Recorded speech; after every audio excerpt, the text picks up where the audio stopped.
way that people can be set apart from others in their burial is with wealth items or grave goods. So whether it's swords, gold cups, or something as elaborate as King Tut's tomb, which might be one of the most elaborate and wealthy burials in archaeological history, right? Just sheer vast quantities of gold, but not even just the piling up of this raw material, but the turning and manufacture of the gold into these fabulous artistic objects as well. So it could be simple as pots. It could be something that's not necessarily an inanimate material. It could be, let's say, animal sacrifices or human sacrifices. So offerings that are placed in the grave could possibly indicate status. We're going to see, though, that there's an important caveat there, and that is it has to be unequally distributed. If everyone is buried with a stone knife or dagger, then there is no status differentiation if everyone has it. It has to be a small segment of the society that has more wealth than the majority of the society. Okay, we're going to look at some other things as well. Location. So here's the Valley of the Kings in Egypt, where King Tutankhamun's tomb is found, along with some burials of other pharaohs from history, as well as important nobles and people like that. Now, they chose this location partially for religious reasons. It's on the west bank of the Nile. The west bank, or the west side of the Nile, is sort of the domain of the afterlife. The west is where the sun sets, and so that had religious significance. Also, they picked this location because of the mountain here. Kind of looks like a pyramid. So this was sort of a natural pyramid that could serve as a good, essentially marker for the tomb development here. So location, the fact that you were buried in this valley was extremely prestigious. So not everyone would get to be buried near this natural pyramid. Not everyone would get to be buried in the Valley of the Kings. Most people were not. So location is another possibility in terms of marking status. That's something you also might see in the cemetery that you analyze. There might be different portions of the cemetery that are exclusive for wealthier people versus, let's say, ordinary average people. Also, monuments. So this is something that you'll see in your cemetery. Some individuals will have large monuments. They may not actually be buried with wealth items in their grave, but the actual tomb marker is large and illustrious and will show labor investment and will indicate that that person is higher status. And sometimes you'll see this with burial mounds throughout the world, right? Such as this one in Minnesota, North American burial mound, Native American burial mound.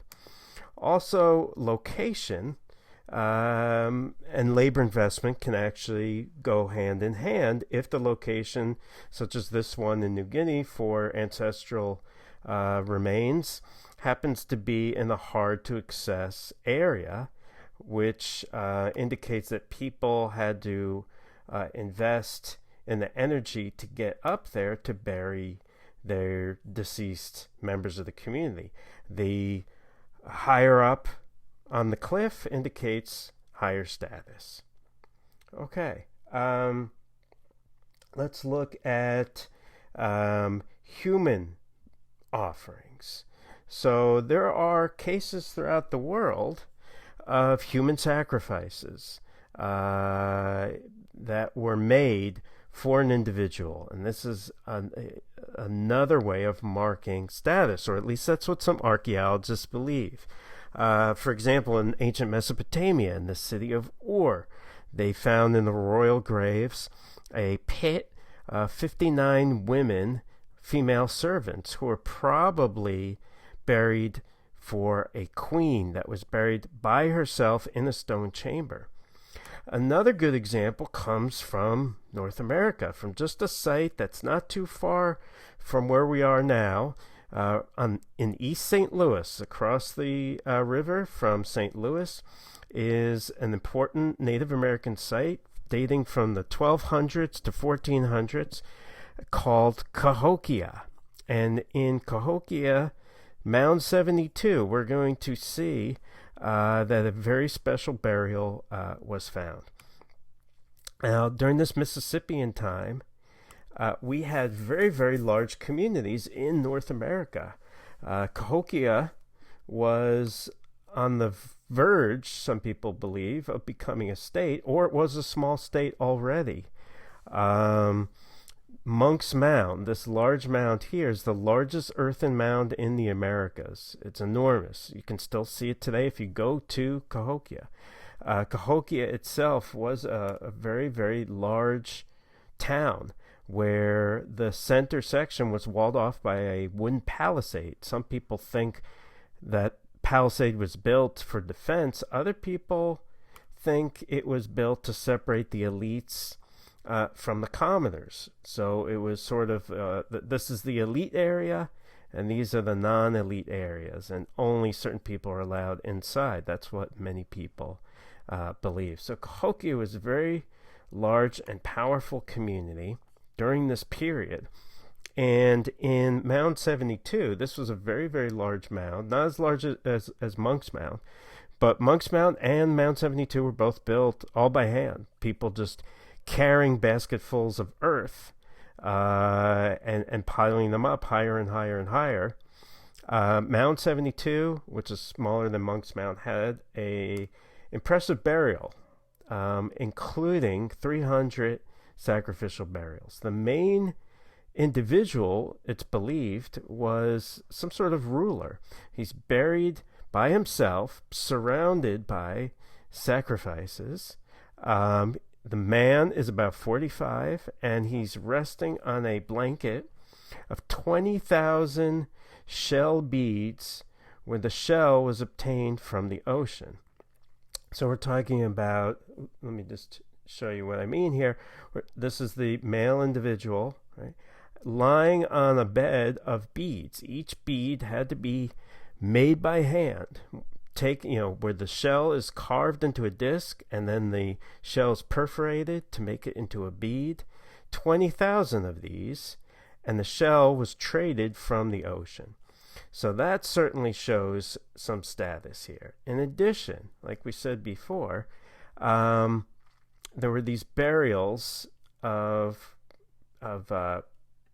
servants, it looks like. This one had 53 women between the ages of 15 and 30 who were sacrificed, 4 men whose hands and heads were cut off, indicating some sort of ritual behavior, religious belief.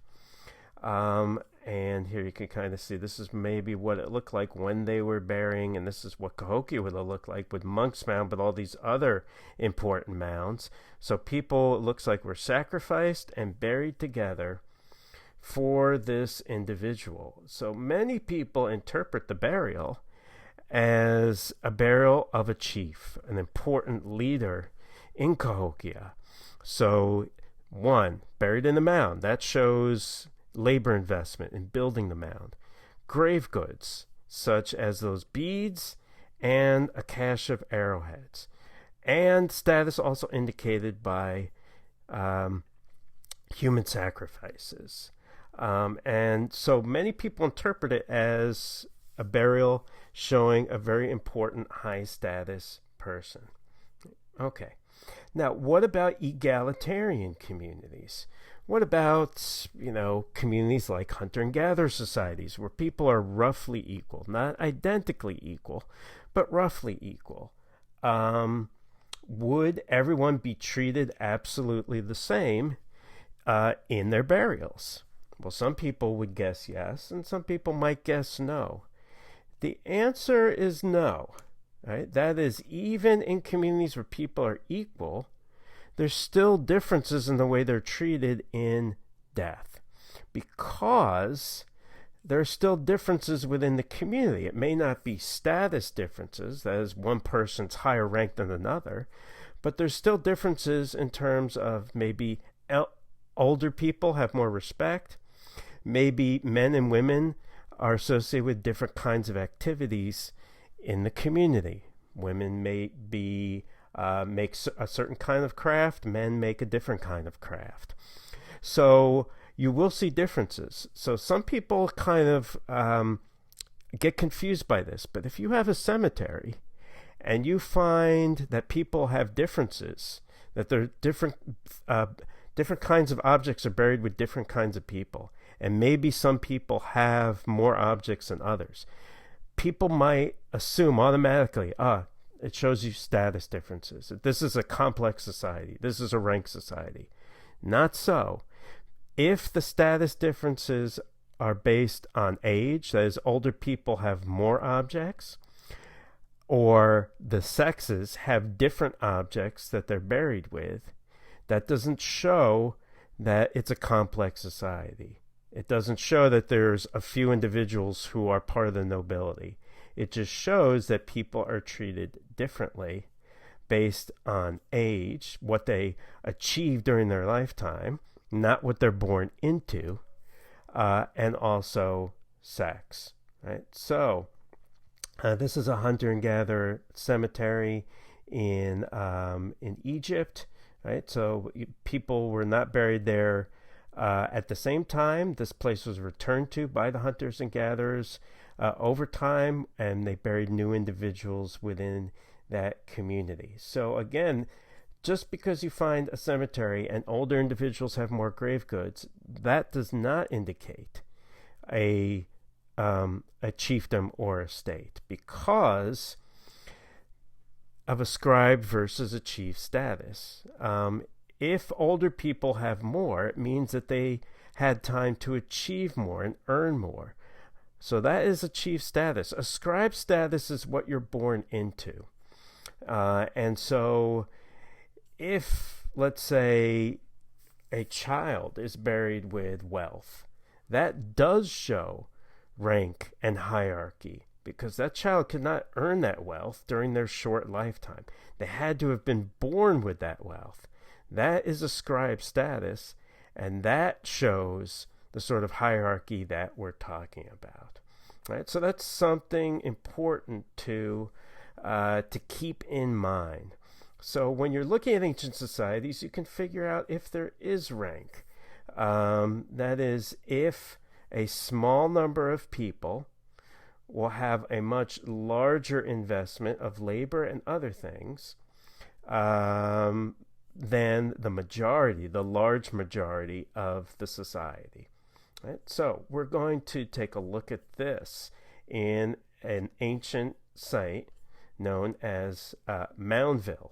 This is a site in Alabama with lots of these earthen mounds, dates to around the same time period as Cahokia. And one of the questions that archaeologists wanted to figure out was this a rank society or not?